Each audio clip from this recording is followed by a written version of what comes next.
Hello guys, what's up? It's 11:38. Yan ang time. Napakami isa dito sa gym. Hindi ako makatulog kaya magte-training tayo.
Una-unang gagawin natin sa training ay mag-skipping tayo. Maglalay training na ako ngayon kasi gabi na.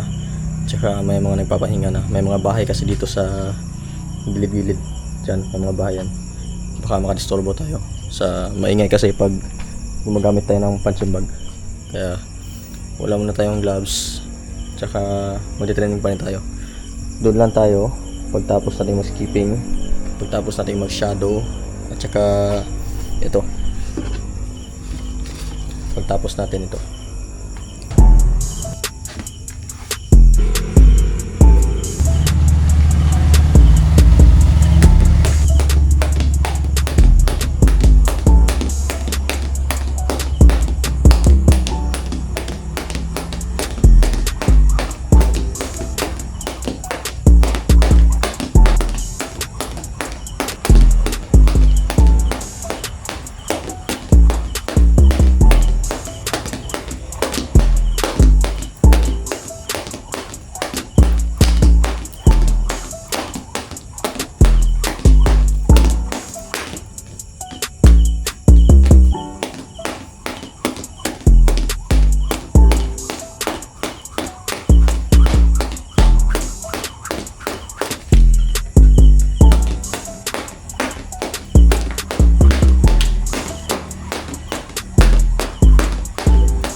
Minutes of skipping done.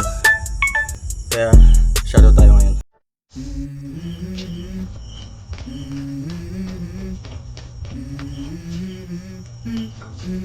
Let's go. I wake up to a little bit of drool on my pillow, feel like it's gonna be a bad day.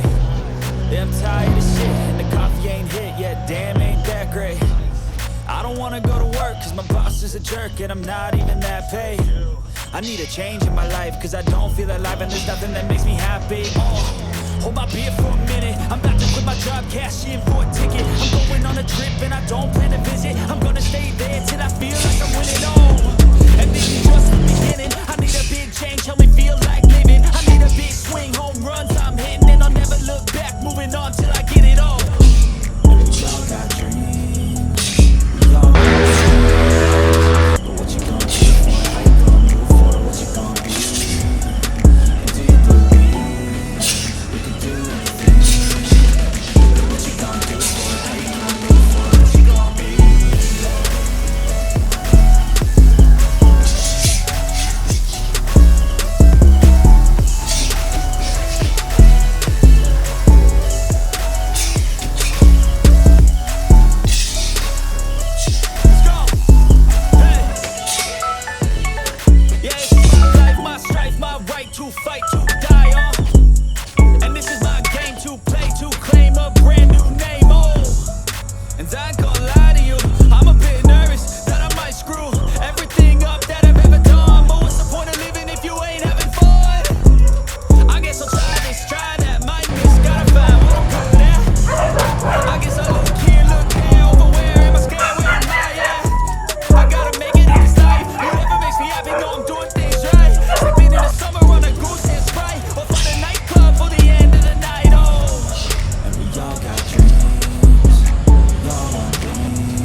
laban ko. So, ang ginagawa ko ngayon ay 2 rounds shadow pagtapos ng skipping, tsaka 2 rounds nito.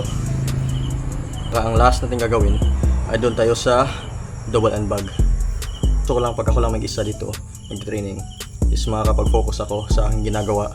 Kaya ang ginagawa ko ngayon is sinasanay ko yung sarili ko sa pag-training na ako lang mag-isa, kasi mas nakaka-focus ako. Kasi pagdating sa laban, ako lang naman mag-isa ang lalaban eh. Hindi naman kasali yung mga coaches. Yung coaches lang, isang ginagawa nila is ginagabayan ka nila sa training, tsaka binibigyan ka ng bagong klase ng conditioning na makakatulong sa laban mo. At hindi lang yan sa laban mo, hindi lang yan sa pagiging kondisyon sa laban, kundi binibigyan ka din ng bagong conditioning para sa style ng kalaban mo. Kaya instead of waiting for training, kung may extra time ako is pupunta ako dito, nag-training ako mag-isa para masanay ako. Kahit light workout lang yung ginagawa ko ngayon, hindi pa rin siya considered as light, kasi nga gumagalaw talaga ako sa training, sa shadow. Hindi lang yung shadow lang, hindi nagpawisan nga ako ngayon eh. Kahit light training lang to, napapagod pa rin ako kasi binibigay ko yung best ko pagdating sa training, yung effort ko 100%, para pagdating sa laban, kung may laban man na darating is condition tayo.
Grabe yung pawis ko. Palit na ako ngayon 46, 47. Maintain lang tayo. Tapos ako mag-training. Yun yung last, yung double and bag. Yung nagawa ko is 10 minutes of skipping, tsaka 2 rounds of shadow, and then 3 minutes each of course. Tsaka another 2 rounds of shadow but with this rubber. Light training lang, pero hindi siya considered na parang wala lang akong ginagawa.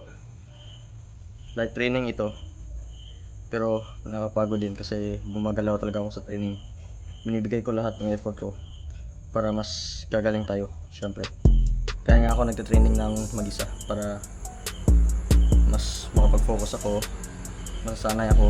Kasi pagdating sa laban, ako lang naman yung lalaban talaga sa ring. Hindi naman kasali yung mga coaches tsaka yung team. And sa training, may nabibigay sila. Binibigyan ka ng magandang workout, magandang conditioning, iba't ibang klaseng conditioning. Lalo na kapag bago yung style ng kalaban mo, talagang